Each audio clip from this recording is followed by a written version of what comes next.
Welcome, everybody, to Comedy on Tap. I'm your host, Mark Bonto, for another 20 minutes, half hour of good, clean comedy fun. This week, we have a very, very funny guy. He's been in the comedy circuit for a while. We're going to get to know him. Welcome him to the show, the one, the only, J.R. Williams. J.R.? Hello, sir. How are you? Thanks for coming. Thanks for having me. J.R., does it stand for anything? Yeah. Yeah, I'm named after my father, but everybody has called me JR since the beginning. Nobody ever uses my real name. Really? Yeah, so instead of Junior, because I'm bigger than my dad, they just say JR. Oh, okay. All right. Yeah. All right. But it does stand, so you're a junior and it stands for something as well. No, it's just Junior. Just junior? Yeah. Oh, okay. All right. Well, So, all right. I never thought about it. I've known people for 20 years. I don't even know my real name. Now, you're a funny guy, but you're from Flint originally. Yeah, I grew up here. I left in 95. 95. Right after I graduated. And you moved? And you did what? What did you do? Did you pursue your what didn't I do? No, I didn't. You know what's funny is at one point I lived in Chicago, right down the street from Zanies. Really? And my girlfriend worked there, and I never pursued comedy then. Wow, that would have been perfect. It would have been perfect. Yeah, no. No, I left Flint. I lived in Lansing, Chicago, Grand Rapids. Took off to the UP for a few years of soul searching and settled in Gaylord, Michigan. Which is where you live now. That's where I reside now. Yeah, I got married and moved to my wife's hometown. Oh, okay. Now, how long have you been there? About 12 years. I didn't know that. I guess I didn't. Elmira, is that where? Yeah, technically, I live in Elmira. It's right outside of Gaylord, but if I say Elmira, people don't know. I didn't have any idea. I really thought you were doing that Gaylord show, which we're going to get into, by the way, in a minute. So all the comedy stuff is coming because he's a very funny guy, and we've only skimmed the surface. But I thought it was like in the Lansing area. I had no idea. Oh yeah, no. Oh, JR. I am 2.5 hours away. Unbelievable. Yeah. I would have brought some treats and made sure, well, you get a free copy of Flint Comics before you leave. Hey, that's perfect. So let's start off with the comedy career. Okay. JR, how long have you been doing comedy? 3 years. 3 years? 3 years. Tell us about it. How long, when did it start? What happened? My wife took the kids and took off on a vacation and left me at home on a vacation. And I decided to go see a comedy show in Traverse City. Mm-hmm. And I was waiting for the show to start, and I can't stay in silence, so I'm talking to anybody I can. So I'm talking to this one guy, and he started laughing, and it turns out he was the producer of the show. So he asked me if I'd ever thought about doing stand-up, and I was like, just out of the blue? Yeah, just out of the blue. Have you ever thought about doing stand-up? And I'm like, no. And he's like, would you do it? And I'm like, yeah. You weren't even prepared or anything? No. So then, he did. He's like, I'm going to put you on my next show. You have 2 months. Get ready. And I was like, okay. Right. So I spent 2 months reading every comic book about comedy I could find. Right. Like Zen and the Art of Stand-Up, the Comedy Bible, just everything I could find. And it was, I kept the video for my first show, and it was so horrible. I had on shorts and flip-flops and a Batman t-shirt. You got to start somewhere, Jay. And I was holding these big pieces of paper, just reading my jokes right off of it. But I told my first joke, and people started laughing right away, and I was just hooked, and I've been doing it ever since. Oh, wow. Yeah. Wow. What was that first joke? You remember by any chance? It was about Flint. I was talking about how I grew up in Flint, and every day was a near-death experience, and everybody started laughing, and I was hooked from then. So, wow, this is cool. Yeah. I was like, awesome. How long was that first set? 10 minutes. 10 minutes. Yeah. Wow. So you got 10 minutes. Yep. And so they liked you. Did you go back to the same place, or did you just started? I started doing all the shows in Traverse City that they had, and then I was fortunate enough to be approached by a resort up where I live that found out that I did a little bit of comedy, and I produced a couple shows up there for them, and so that was my first time opening for headliners. Oh. And it was like I was only doing this comedy for like 6 months. I was totally unprepared for it. Wow. But so I had to double my time to 20 minutes, and the whole first year was a wild ride, because right after my first year mark, I ended up in a ball field with Bill Engvall doing a show, and it was just crazy. So your first year, that's much like my comedy career, where you take off running. Like your first year, like with me, I started back in the late 70s, and with me, I mean, I was meeting, Howie Mandel, Bob Saget. I was meeting and working with all these guys that huge. It's like really you in person. So Yeah, right? and you same thing with you. Yeah. Bill Engvall. I was like, that's a huge name. And I came out and he shook my hand and I got my picture taken with him, and Wow. it was weird. But you worked with him. Yeah. So it was cool. It was a lot of fun. Cool. Yeah, that's awesome. And so you were doing all these shows, and that was just within your first year. Then you just gradually kept doing more. And then I started venturing off. Like I came down to, I went down to the Detroit area a few times, Grand Rapids. I got into Laugh Fest. I did Laugh Fest, which is in Grand Rapids. Right. Yep. I did some shows in Ohio, a couple in Florida. I was on vacation and talked my way into a couple shows. Are you able to? So how are you able to? And I ask comedians this all the time. You still got them in the shot, John. You're. I think he needs you. That's all right. Over here. That's all right. He's got you anyway. But are you working, or how do you fit this in your schedule? I guess is my question. I work from home. I do graphic design. Okay. And stuff like that. So. But when I started, I was still in oil and gas, so it was hard, and we did a lot of driving down and backs in one night. And then living up there, you only have that's the only option you really have. I remember the worst was we drove to Grosse Pointe. We drove 4 hours down and 4 hours back just for like 10 minutes of time at an open mic. Wow. It was worth it though. I liked it. But so when you do the Ohio ones, I mean that's a little further. You're saying you weren't living in Gaylord at the time? No, we weren't. Yeah. Okay. I had to drive to everything. Wow. So this usually comes a little later in the show, but so you've got your own venue up there now. It kind of saves a little bit of driving. I decided like I wanted to put something on myself, just so I could have control of something, I guess. Sure. So I started the Laughs on the 45 Comedy Showcase. Laughs on the 45. Because Gaylord's on the 45th parallel.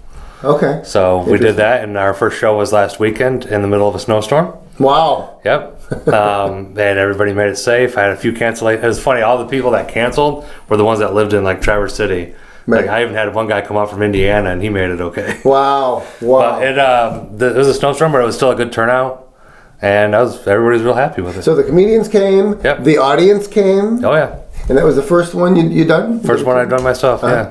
And is this going to be a continuing? It is. I'm already working on the next one. Good. Yep. Well, good for you, Jay. It looks like you're really starting to. So is that something you think you might want to continue versus hitting all the? How do you feel about hitting all the other comedy clubs, going to different places? I like the travel. Yeah. That's what I want to do. Like I don't mind putting on my own show. I think we're going to do it once a month or once every other month, and then that'll give me time to keep going and hitting places I haven't been yet. I get a lot of comedians in here that they tell me the same thing though. They say, "Oh, I like to travel. I like to go to the different venues and stuff like that." And then there's people like me. I mean, I did that for a long time, and then it's like, I'm just gonna. Now I've got like 6 venues in this area. It's like now I'm getting overwhelmed by that. But yeah, unfortunately, I live in a small town, so like one venue's enough. Right. Yeah, but you're the only show in town. That's kind of, yeah. So that's every so often, the local resort still has a comedy show. So everybody who comes to your shows, the comedians, must travel quite a ways to. Yeah. Yep. Well, that's nice. Yeah, my first show, we had everybody from Lansing area, Detroit area, Indiana. I think that was about it. Wow. Yeah. All right. Well, we kind of skipped over because we went right to we went to the beginning to the end. Okay. So let's go in between. Let's talk about. Well, first of all, people who don't know you, you've done, I think one of my shows. Yeah. One of them. Very very funny guy. Thank you. Well, how would you describe your type of comedy? It's funny you mentioned Bob Saget, and that's what I get a lot. Right. Is that I look like a what do they say? I look like a Sunday school teacher. You do. You do. I look like one of those, and then You've got a clean cut look to you. And then I start talking, and it's not very clean usually. And so I used to get Bob Saget a lot. Okay. Because not a lot of people like younger than me realize that Bob Saget was not Danny Tanner. It's a whole different thing. Little do they know. One of my first shows, I had somebody write me up in a paper describing me as Jim Gaffigan. Okay. With Tourette's. I thought that was pretty good. So do you talk a lot about your family? That's pretty much all I talk about. Okay. I kind of stay away from like just general topics, like everything that everybody else is talking about. Right. I just go with wife, kids. Right. And it works for you. It works. I have 4 kids, so it's not like there's never a lack of material at all. Well, I was going to say, so is that how you come up with your stuff? The kids do something, you're like, let me write that down. That's pretty much like 90% of my material comes from directly from what they do. Right. So, Right. you know, you expand on it a little bit and you have to put in for the jokes, but yeah, pretty much everything comes from them and my Right. wife. I think, who's here, by the way. That was nice that they came with you. Yeah, that was the last minute thing. They're like, oh, well, I was thinking about making a day trip. I was like, oh, cool, I'm going to be late. Well, you came on time, and it's perfect. During these, you had 3 years? 3 years, yeah. Okay, so tell us. I always love to hear like stories, not Crazy only 3 on years. stage, Okay. but off stage, like going to gigs or coming from gigs, or even on stage, whatever. I hear a lot of good ones. Is there anything that just pops out? How about the time where you did my show last, and who was it? Your mom or My somebody? mom and my aunts came, and everybody Right. was making fun of my aunt. I And love I'm your aunt. standing my aunt, and I'm standing there she- watching you guys. She had surgery; she couldn't turn her neck, so she was Oh, is that staring why? at the game, Oh, and is everybody that- like thought she was just ignoring everybody. And I'm like, oh, Well, she was in man. the front. She was in the front row, Yeah. and and the comedians were up on stage, and she was like not looking. Her back was, but I didn't know she had. Yeah, she had surgery on her neck. Well, why didn't you say something? Because it was funnier. Hi, Aunt Phyllis. Sorry, well, your aunt is. Aunt Phyllis. Sorry, yeah. Aunt Phyllis, but I'm going to let these people just make fun of you only because it's funny. It was pretty funny. But that's a story that, well, I don't know so much I can tell, but I did a show in Detroit once. Well, it was Dearborn Heights, close enough for me. Right. And my niece came and met my wife and I there. She was sitting in the front row, and all the comedians that went on before me kept hitting on her from the stage. And so when I went on stage, I made it a point to mention that she was my niece, and then everybody kept apologizing to me the rest of the night. sorry, niece, but comedians get like that. Yeah, they do. How old is she? Was she? 22. Oh, okay, so she was old enough to be in. Oh yeah. I got daughters that, one's young enough and she wants to come to. Yeah, my 9-year-old always wants to go to a show. Really? And I'm like, Tell me about that. Well, Have they gotten daddy's sense of humor? Are they like They do. funny kids? They are. They already are. When I do clean shows, if I can make sure that they're clean enough, I will bring my 9-year-old.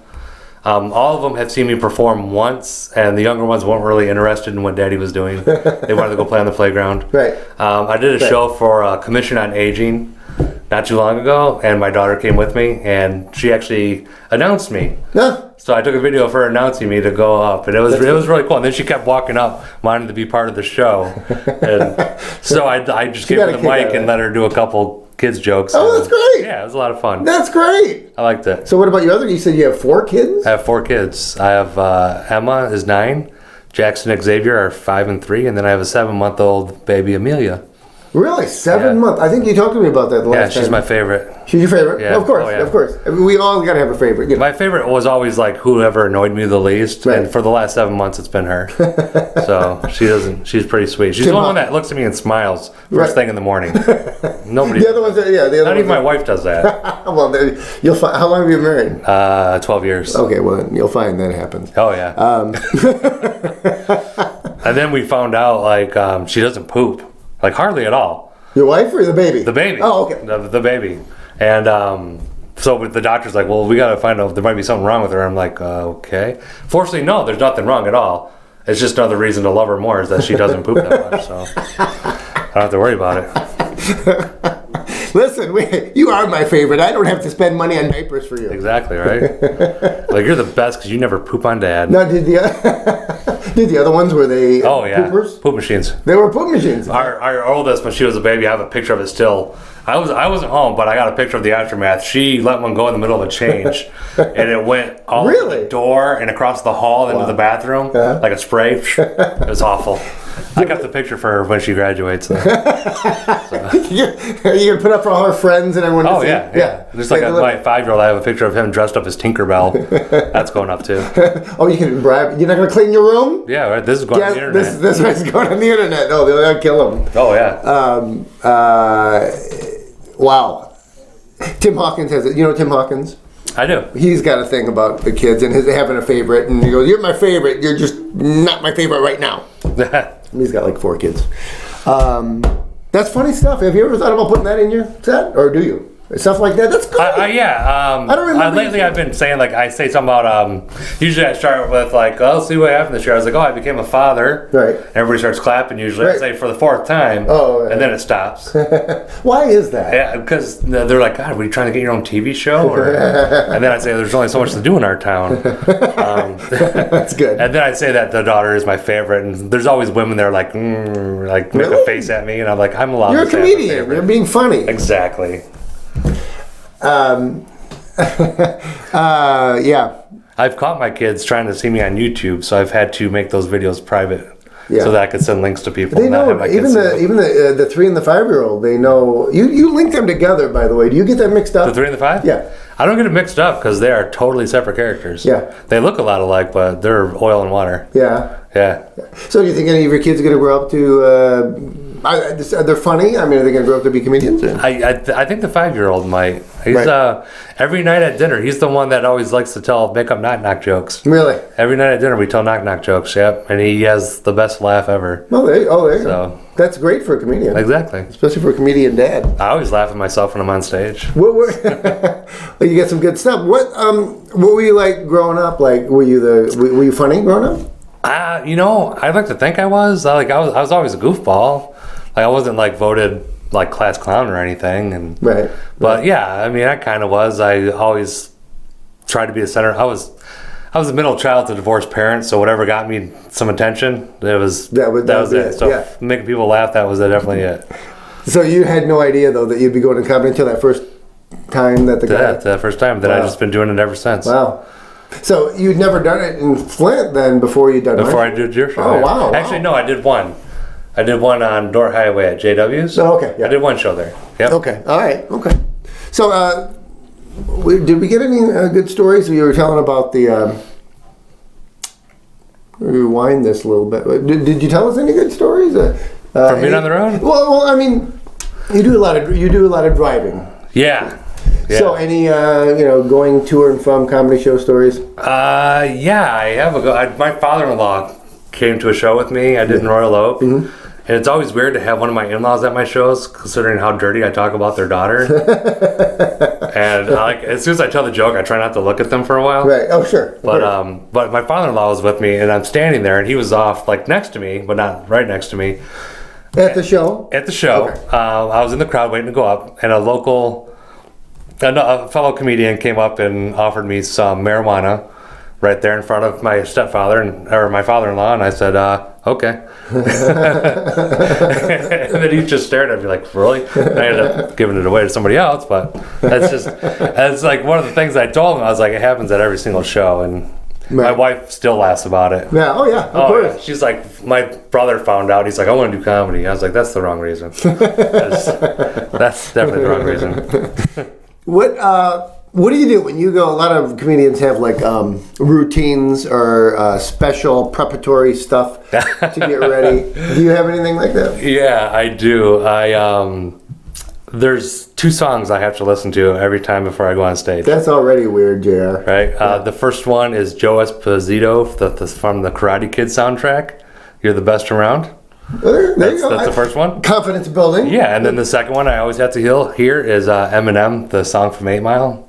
You only got one shot, kind of. Like I don't even listen to that. Like I don't listen to but that song is what I listen to before every show. Because it gets you in the mood of, hey, you only got one shot. Yeah, Oh, pretty okay. much. Yeah, Okay. yeah. So Well, the it's fact that you're listening to Eminem could kind of tells you're living on the edge. right here. there. You Yeah, go. yeah. Yeah. I prefer more old school rap. Like I'll bump from Run DMC and stuff when I went to get my kids from school. All the other parents stare at me funny. So that's what gets you in the mood. You don't go over your set, or when's the last time you go over your set before you go on? I'll go over it while I'm listening to it usually. Okay. I'm still like trying to fine tune everything. Right. But yeah, pretty much that's what it is. If I think of trying some new material out, like slipping in the middle, I'll go over that while I'm listening to the music. Right. But right. yeah, for the most part, I just listen to music and go over it in my head. Okay. All right. So Well, yeah, and so a lot of times, though, you say when your kids like do these funny things or whatever, so you write it down and then you'll go to it and you'll. My phone. I have a voice recorder in my phone, and if I'm driving, no matter what I'm doing, and once I get an idea for something, I'll just hit the recorder. I'll say something and shut it off. Then I'll go back later to it, and then usually at the end of the week, I collect all of those and I'll start writing. Oh, perfect. For like 5 hours. Yeah. You gotta hope you remember it though. I mean, Yeah, that's the thing. Like I've forgotten some really good jokes. but you got. So sometimes I'm like looking at my wife. I'll be like, "Hey, remember this?" And it doesn't work. I said in my voice memo, "Kid Duck School." What the hell does that mean? Right? Yeah. It's like I found one the other day. I went through it, and it was from 2 years ago. And it said something about restaurant with wind chimes that smelled like old people. Perfect. And I was like, where the heck was I even at? I don't even know what that is. It's a funny concept, though. You can, I guess you don't really have to have the material all written out. Just as long as you got the concept, you can write it out later. Yeah, pretty much. Oh, time has gone by amazingly fast, JR. Is it already? Yeah, it's we only got a few minutes left. Where can people see? This is on TV as well as the web, so you got the whole country looking at you right now. Wow. So let's talk about JR. Where can they see the funny style, the funny stuff? Man, I'm a slacker when it comes to making my website. I have one, I just haven't put it out yet. Okay. But what's it going to be called? Do you know? JRStandsUp.com. Okay. Good. A lot of my stuff is JR Stands Up. On Facebook at JR Stands Up. Okay. Twitter at JR Stands Up. Perfect. So, perfect. Okay. All right. So check that out if you want to see JR. And is there any clips or anything they can see you? Yeah, I have some videos available on YouTube that I keep up there. Yep. Perfect. Sure do. Right. Awesome. In fact, I just uploaded new ones because the old ones were getting pretty old already. Well, everybody who comes on the show gets a free copy of Flint Comics for coming in to Comedy on Tap. Awesome. It's because I write for it and you don't have to pay for it. So there you go. JR, thanks so much for coming by. Will you stop by? Jim Brewer. Oh, I love Jim Brewer. Is that this one's? Yeah. It is, I think. It is, okay. Or did I grab the wrong one? I don't know. No, that's right. Well, listen, thanks so much for coming. I appreciate it, man. You've been a delight to have on. J.R. Williams, check him out. He's all over the state, and he's very funny. He's done my show, and you killed the time you did the one show live. Yeah, so I look forward to coming back. And we'll have you back. Yeah, good luck on your show in Gaylord. Thank you. One more time. The next one I'm doing is December 10th. I'm doing an ugly sweater comedy special. Perfect. So perfect. Yeah, you have the lined up. I have everybody lined up. It's a pretty good show. Yeah. I did get a call. All right, folks. Funny guy, J.R. Thanks for tuning in this week. I'm your host, Mark Bonto, J.R. Williams. Everybody have a funny night. Good night, everybody. I'm going to Starlight.